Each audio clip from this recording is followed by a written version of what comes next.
Bonjour chers amis.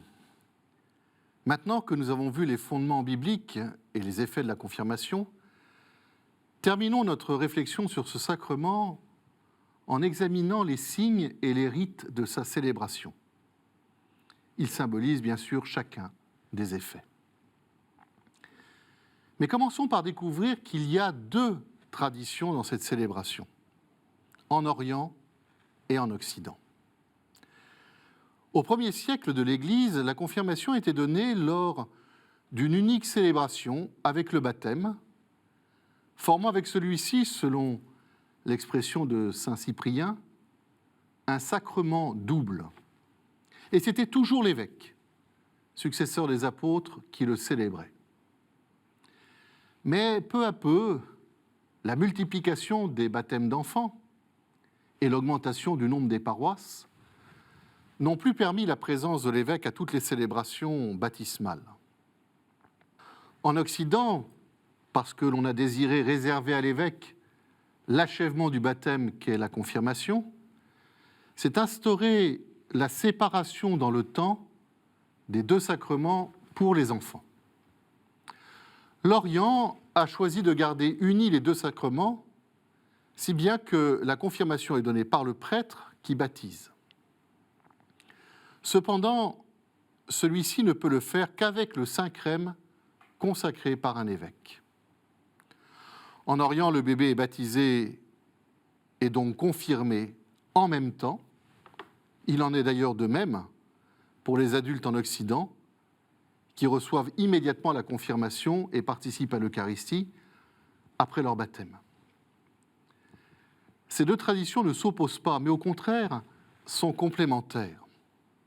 La pratique des églises d'Orient souligne davantage l'unité de l'initiation chrétienne. Celle de l'Église latine exprime plus nettement la communion du nouveau chrétien avec son évêque, garant et serviteur de l'unité de son Église, et par là le lien avec les origines apostoliques de l'Église du Christ.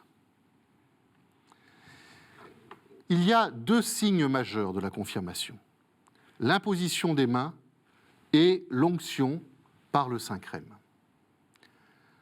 L'onction, dans la symbolique biblique et antique, est riche de nombreuses significations. L'huile sert à consacrer les rois et les prophètes. Elle est signe d'abondance et de joie. Elle purifie et est signe de guérison. Elle rend souple. Enfin, elle rehausse la beauté. Toutes ces significations de l'onction d'huile se retrouvent dans la célébration des sacrements où elle est utilisée. Dans le cas de la confirmation, elle est le signe d'une consécration. En effet, par cette onction, celui qui est confirmé reçoit la marque, le sceau de l'Esprit Saint. Il lui est consacré. Je vous en avais déjà parlé dans notre réflexion sur le baptême. Le sceau est le symbole de la personne, le signe de son autorité, de sa propriété sur un objet. C'est ainsi que l'on marquait les soldats du sceau de leur chef et les esclaves de celui de leur maître. Le sceau authentifie un acte juridique ou un document et le rend éventuellement secret. Le Christ lui-même se déclare marqué du sceau de son Père. Dans la confirmation, le chrétien, lui aussi, est marqué d'un sceau, comme le dit saint Paul. Celui qui nous a consacrés, c'est Dieu. Il nous a marqués de son sceau et il a mis dans nos cœurs l'Esprit, première avance sur ses dons. Ce sceau de l'Esprit Saint marque notre appartenance totale au Christ, mais aussi la promesse de sa présence et de sa protection divine. L'imposition des mains, quant à elle, symbolise la transmission de la force de l'Esprit Saint. Et d'ailleurs, la prière qui accompagne cette imposition des mains est une demande que les 7 dons de l'Esprit soient transmis aux confirmés. Voyons maintenant comment ces deux signes sont intégrés dans la célébration de la confirmation. Un moment important précède cette célébration. C'est la consécration du Saint-Crème par l'évêque, le jeudi saint, au cours de la messe chrismale pour tout son diocèse. Lorsque la confirmation est célébrée séparément du baptême, la liturgie du sacrement commence par le renouvellement des promesses du baptême et par la profession de foi des confirmants. Ainsi apparaît clairement que la confirmation se situe dans la suite du baptême.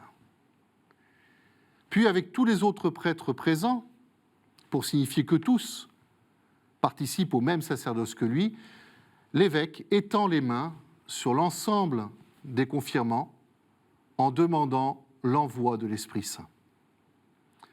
Ce geste, depuis le temps des apôtres, est le signe du don de l'Esprit.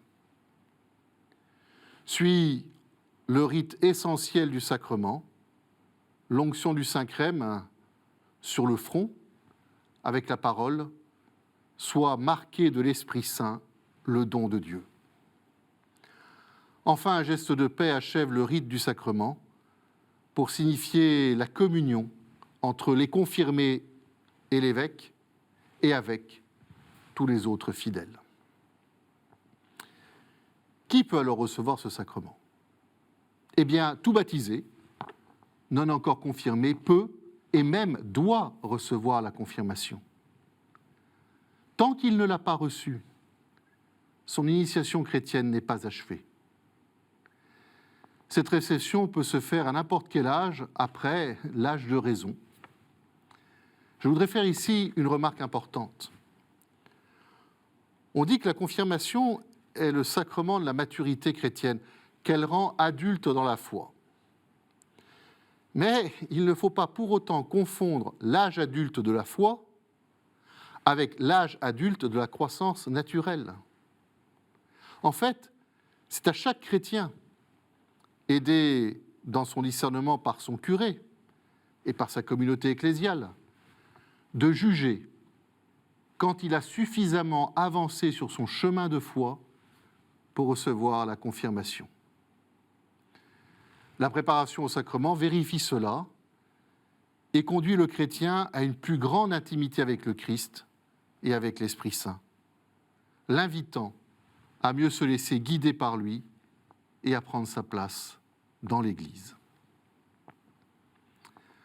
Le ministre ordinaire de la confirmation est l'évêque, mais il peut, en cas de nécessité, déléguer cette faculté à des prêtres, par exemple quand le nombre de confirmants est trop important. L'évêque peut alors demander à un prêtre présent de l'aider. Cette délégation se fait particulièrement pour les baptêmes d'adultes, dans la nuit de Pâques. L'évêque, lors d'une célébration spéciale, appelée appel décisif, célébrée le premier dimanche de Carême, donne cette délégation à tous les prêtres qui baptiseront des adultes lors de la vigile pascale. Et si un chrétien est en danger de mort, quel que soit son âge, tout prêtre peut lui donner la confirmation. Mais en général, il vaut mieux que ce soit l'évêque lui-même qui confère la confirmation. Pourquoi ? Parce que l'évêque est un successeur des apôtres. Il a reçu la plénitude du sacrement de l'ordre. L'administration de la confirmation par lui marque bien qu'elle a pour effet d'unir ceux qui la reçoivent plus étroitement à l'Église, à ses origines apostoliques et à sa mission de témoigner du Christ. Avec cette émission, nous terminons notre étude du sacrement de la confirmation. La prochaine fois, nous aborderons celui de l'Eucharistie. À très bientôt.